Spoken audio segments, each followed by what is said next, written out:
If I write a prescription and they want more information, my nurse has to call up that company, wait for their telephone system to come up with a live voice, give them the particulars of the patient and the medication, but it's not uncommon that they spend 30 minutes with one appeal. So we're trying to figure out the game so that we spend the least amount of time doing that kind of baloney. Every physician spends $84,000 a year just to interact with the private health insurance industry. To care for my patient in a proper fashion, in a day-to-day basis, I need at least 2 people to take care of all these denials. I have a patient who specifically, for example, needs an epidural because they have a herniation of disc. They have a proven MRI, they have physical exam, they have all the documentation. I still get denied. Doctor wanted an MRI ordered. Patient was in excruciating pain, unable to walk. We attempted the MRI and we were told no. Patient had to have 6 weeks of physical therapy. He endured 6 weeks of physical therapy. His symptoms got worse, but in the meantime, he had 5 office visits, 2 ER visits, an admission, a transfer to another hospital, and finally a rehab hospital. And it just blew my mind that we could not get the MRI approved without 6 weeks of therapy when we had a person that could not walk.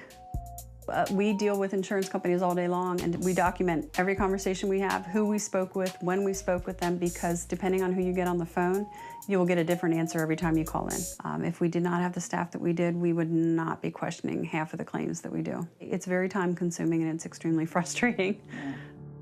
So insurance companies increasingly are the force in the room, unseen but powerful. When you're in the hospital room, that's who is really driving a lot of the decisions that are made. How long you're going to be in the hospital, what drugs you're going to be given, what access to providers or tests that you have.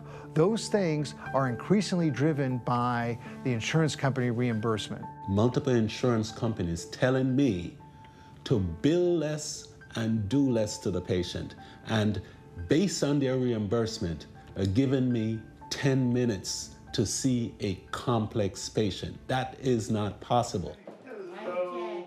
So we concluded the only way we could continue to do what I was trained to do, what I thought was the right thing to do, was to get rid of these insurance companies. We made a decision to move to a single payer. We started taking Medicare and Medicaid and other government insurances. That's how we moved to a single payer. We had to give up almost 70% of our practice, which were commercial insurance. I certainly have a lot less patients than I had before.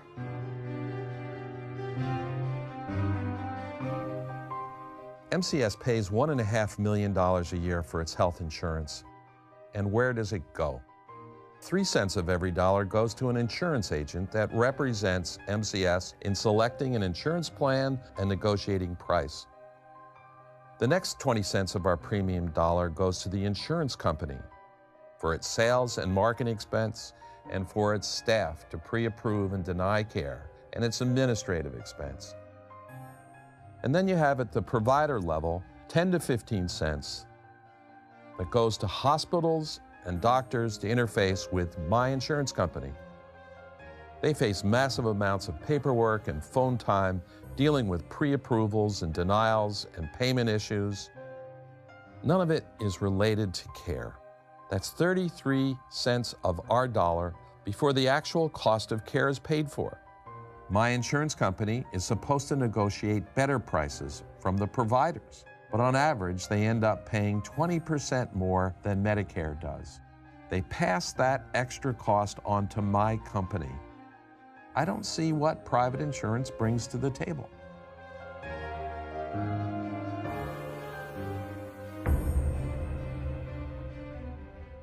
What keeps insurance company CEOs up at night is the worry that other CEOs that will eventually come to realize that they add more cost than value to our healthcare system, and that more and more employers, corporate executives are beginning to understand that. Since I have been known as an outspoken critic of the industry and an advocate for change, I've gotten calls from a lot of people I used to work with who've said, thank you for doing what you're doing. You are telling the truth. I cannot read my insurance policy. I don't understand it. I can't figure it out. With all due respect, if I can't figure it out, most people probably can't. That is waste added. It's not transparency, it's confusion. When you have a publicly accountable system, as we could have with single payer, you can have less confusion. Over and over again, we're hearing the same plea. The system is too confusing. We need to have simplification to control cost and to improve quality.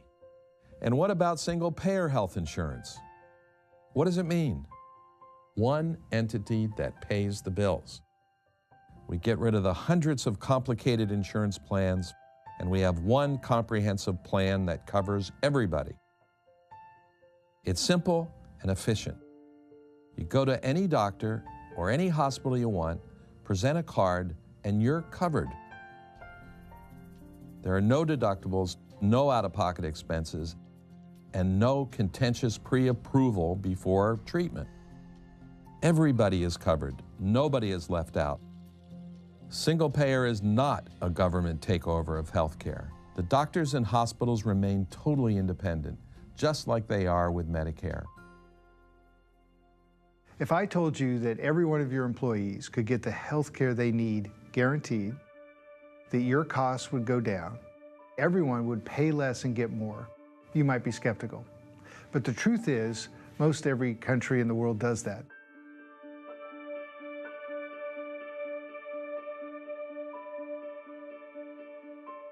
The benefits in Taiwan's single-payer system are comprehensive.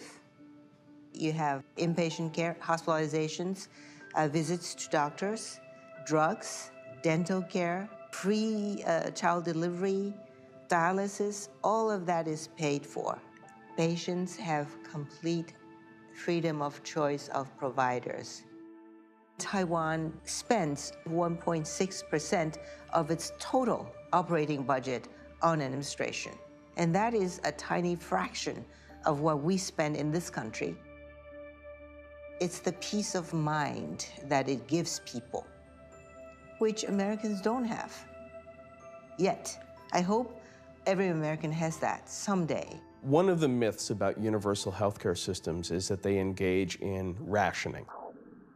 That they, in order to cover everyone and operate within a budget, they have to severely limit access to specialty care and surgical care. And our research has shown that that's just not the case. Our current broken healthcare system is the most rationed healthcare system in the world. That's why a third of Americans don't get the healthcare they need. The idea that you can have high deductible policies and that you're not rationing healthcare by income class, I would say, where were you educated? That isn't even requiring a PhD, that's just common sense. Think of a waitress making $30,000 and you ask her to cough up $10,000 out of pocket. One of the biggest differences between the United States and the rest of the world, studies by the Commonwealth Fund and others find Americans are much, much more likely than people in other countries to defer medical care because of cost.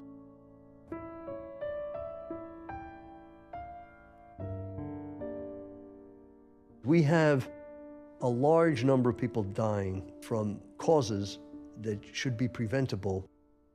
So when one takes all these causes of death, which one should not die from given access to appropriate and effective medical care, the US comes out as number 19 compared to France, which in fact is number 1, or Australia, which is number 2.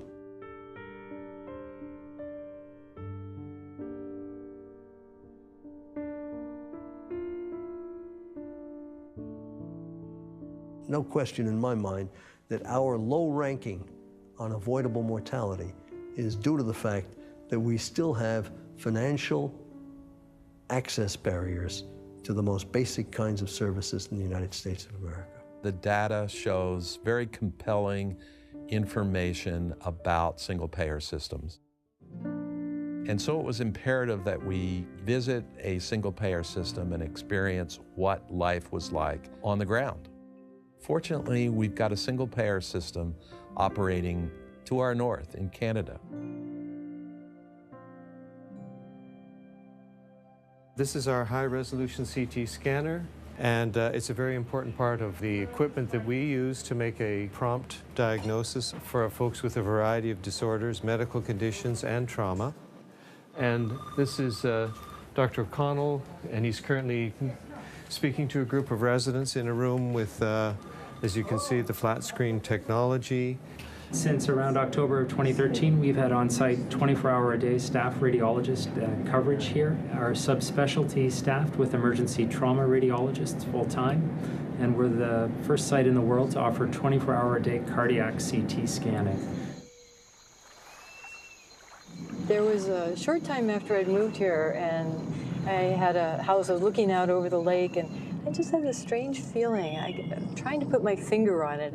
This is a peaceful feeling, an absence of stress. I found that I was really quite unencumbered when it came to seeing the patients, that I could concentrate on doing medicine and not worry about other things, and that was quite a change from what my experience had been. I worked in community health centers in Oakland, California for many years. I was the medical director there and the medical director also of a consortium of community health centers also in the East Bay area. I left there in 2004 and moved to Canada. Sometimes when I'm driving around here, I think, oh my gosh, you know, I'm back in a Marcus Welby episode or something. First family practice department meeting that I attended here in Canada was quite an experience. People actually seemed happy. No one was talking about the latest outrage that had occurred from some insurance company. No one was complaining that they couldn't see their patients anymore. As a Canadian physician, I sort of laugh when I hear people talk about government, you know, telling me what to do or government-run healthcare. That's certainly not been my experience of working in the Canadian healthcare system. I have an enormous degree of clinical autonomy. People seem to think that because there's a single payer, that you are working for the government. Okay. You're an employee. They tell you what to do. Nothing could be further from the truth. Just take a listen and see how blood pressure's doing today. I'm in practice.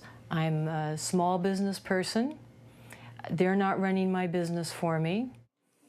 They don't come in and review me and tell me, you're not doing this right, you're not doing that right. They're the ones that pay me for the work that I do. This is what I do to bill for one patient. I bring up the patient, click on you, type in the codes, a billing item and a diagnosis code. The date is already filled in for me. I create bill and it's done. It is very simple.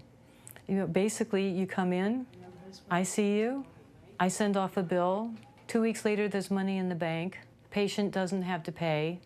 I once had to deal with an American insurance company in trying to collect $600 or $700. It took me probably 6 months, probably 6 faxes, 6 phone calls, and then we received a portion of the payment.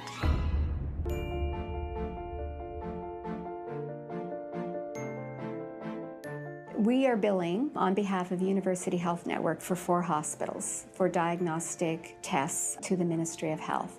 We don't see any situations where the ministry is second-guessing the doctor's clinical decision on the test.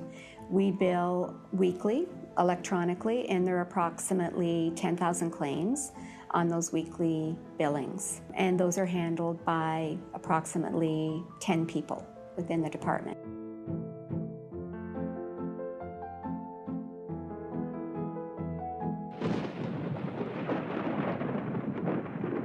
This myth about Canadians dying on waiting list is simply that. It's a myth. When people have something really urgent that needs to be dealt with in the Canadian healthcare system, it gets dealt with. The notion that having a single payer somehow causes wait times is not actually borne out by the international evidence on healthcare system design. We see healthcare systems internationally where it's a single payer system and there's virtually no wait time at all, Taiwan being a good example of that.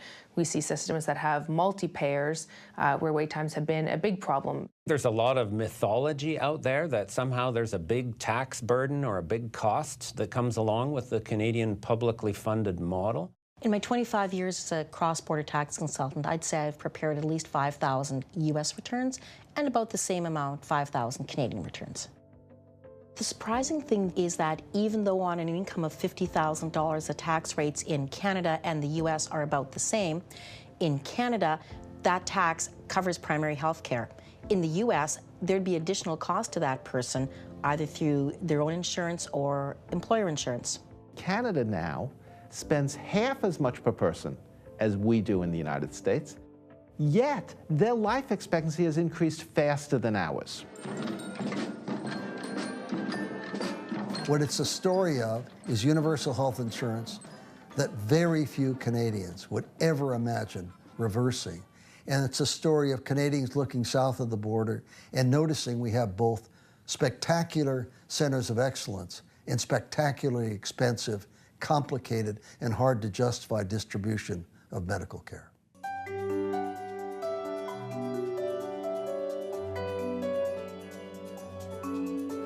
I am Dan Conkin, and I'm the president of Amco Manufacturers. We're a family-owned business and been in business for over 47 years. I'm a member of the Conservative Party of Canada, and we stand for removing waste, being more efficient, and finding ways to grow our own businesses. And one of the greatest ways that we can grow our business is to reduce cost. And that's why we embrace the Canadian healthcare system. What I don't understand is why my fellow Conservatives in the United States tend to fight this. So my name is Terry Alexander, and I work for Amco Manufacturers, and I've been an employee here for 17 years. From what I've experienced, the Canadian healthcare system is amazing. I've felt very well taken care of. I didn't feel like there was any treatment that was available that they weren't providing for me. My appointments were very quick. While I was going through my treatment of my surgery and the chemotherapy and the radiation therapy, it was absolutely exhausting and very stressful and lots of anxiety. If I had had the added burden of coming up with thousands of dollars for my health care coverage to fight this disease, it would have been devastating. It would have been horrible. When I hear that people say our Canadian system isn't good, it makes me a bit angry because I'm quite proud of our Canadian system. There is a huge amount of mythology and propaganda that I know is promoted in the United States, all kinds of lies about the supposedly poor quality of our health care, the supposedly huge cost of our health care system. There was concern within the industry that more and more Americans could believe and buy on to the idea, why do we need insurance companies anyway? Why don't we just have a Canadian-style system? Our costs would be lower, we could have access to good quality care. So it was very, very important to discredit the Canadian system in particular. Try to find someone willing to tell some sad story. Under the Canadian single-payer health plan, he was told it would take another 8 months. Then would likely come You look for the one or two that seem to be compelling that you can use, and to get people to think that that is common. That's the way it is. When there are obviously far, far, far more stories in the US about people who are not being able to get the care that they need than you'll ever find in Canada. Canadian hospitals and Canadian doctors have more bed days per thousand and more visits per capita than in the United States. I knew that what I was doing was really at odds with the way the system was really run, and also with the fact that Canadians are far happier with their healthcare system than American citizens are with our system. And I regret what I did. There's no doubt I misled people, and it's a shame that I did that because people have an opinion of the Canadian system, partly because of the work that I did, that is just completely wrong. I feel terrible about that. I often say that what I'm doing now is in many ways trying to make amends for misleading people. We looked at opening up a U.S. operation. We wanted to be closer to our customer base. We wanted to be closer to our supply base.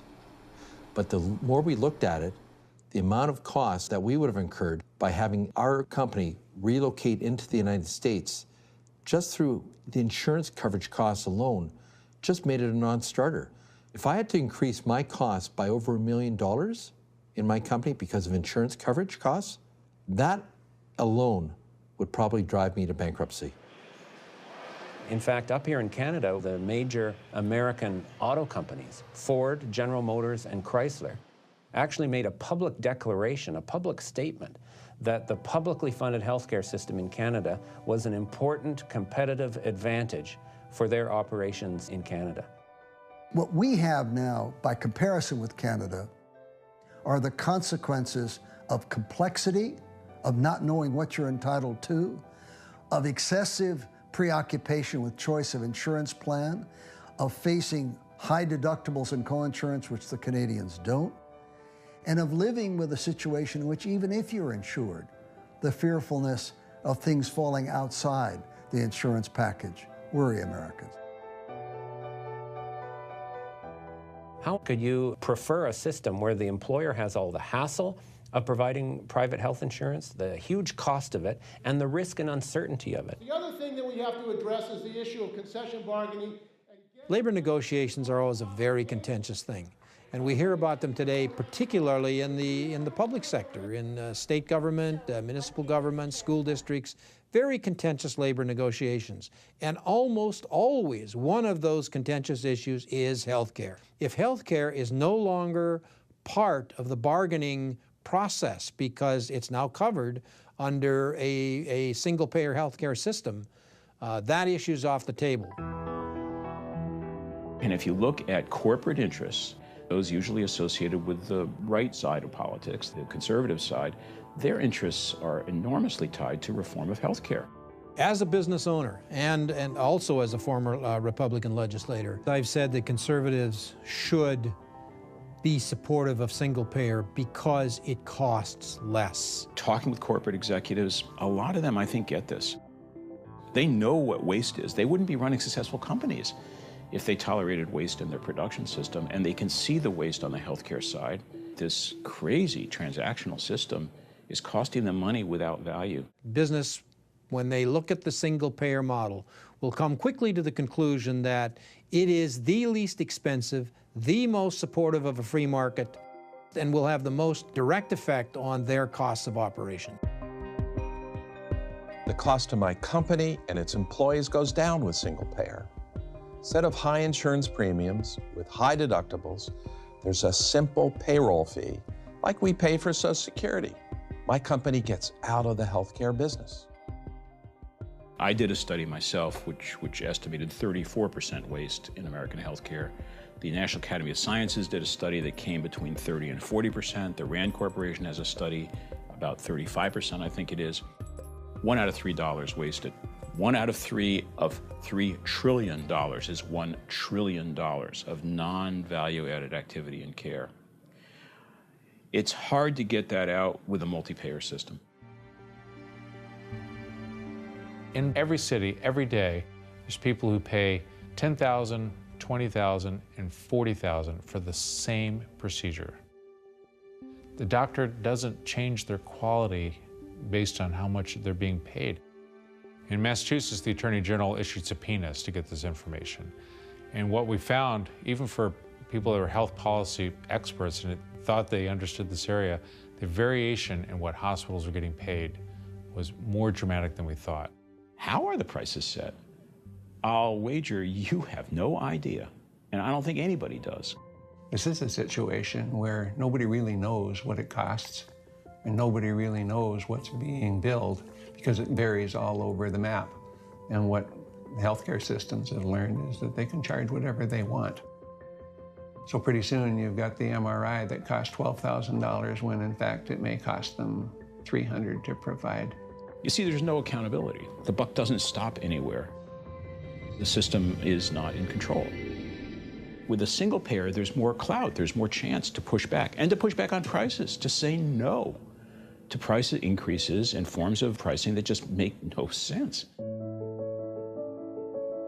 The reason traditional Medicare has controlled prices better than the rest of the healthcare sector is because they've controlled hospital prices and physician rates. They don't pay just what people want. They pay according to a more reasonable schedule that's more equitable. The only place in the United States where you get drugs at Canadian prices, the Veterans Administration. The VA, using competitive bidding and a formulary list, gets lower prices, and they pay 41% less on average than does the rest of the United States. Are the drug companies losing money selling to the VA? No. They wouldn't do it if they were losing money. It's just they're making a lot more money off the rest of us. There's actually excellent data showing that when you have an excess number of hospital beds, an excess number of specialists, and particularly an excess number of facilities like MRI scanners and operating suites, you get much higher healthcare costs due to much higher rates of intervention, but there's no improvement in population health. So from a population point of view, that money for the excess is wasted.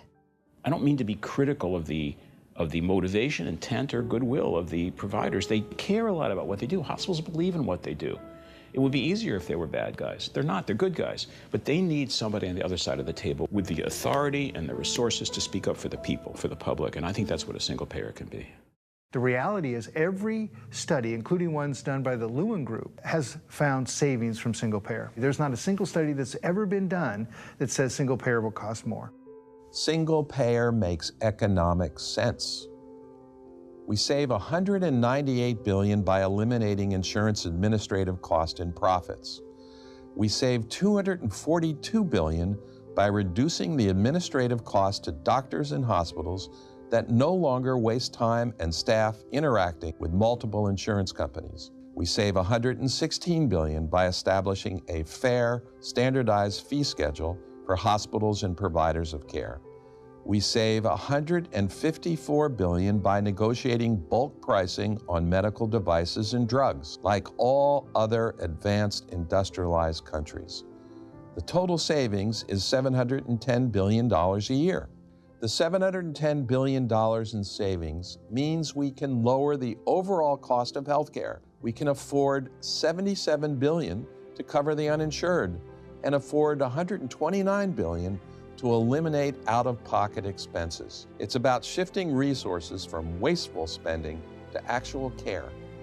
We're talking about cutting some of the obvious low-hanging fruit, getting rid of some of the most wasteful aspects of healthcare, while still leaving plenty of money for doctors to be well reimbursed, hospitals to be well funded, drug companies will still be making profits.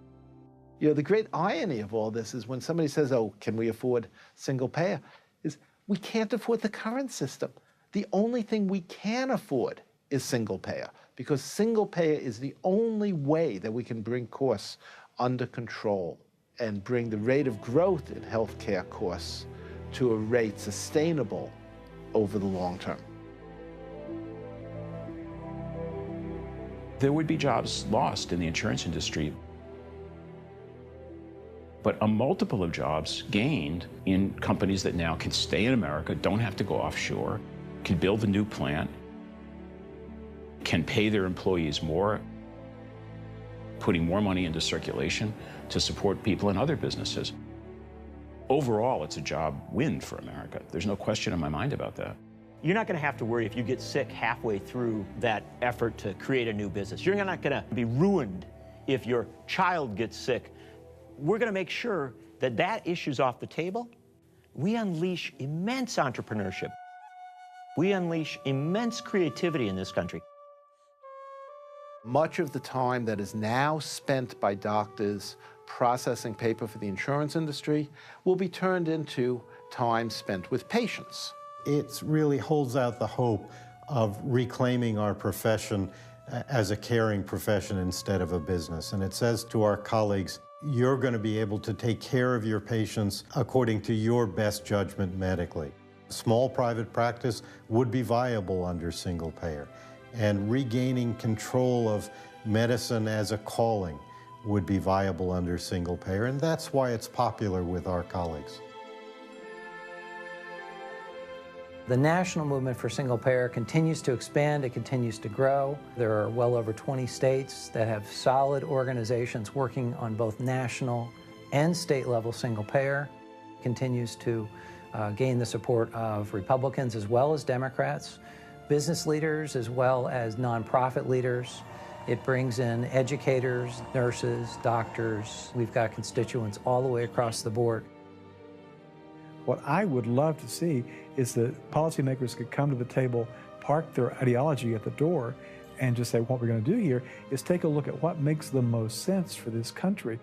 what makes the most sense for our businesses, what makes the most sense for the people who work for those businesses and for others in this country, what makes the most sense in terms of creating a healthcare system that really is the best in the world. Just imagine what it would mean for this country if we could cut our healthcare bill by 25%. Imagine what it would mean for our infrastructure, for disposable income, for our overall economic vitality. Imagine what it would mean for our business community not to have this albatross around their neck. It would be extraordinary.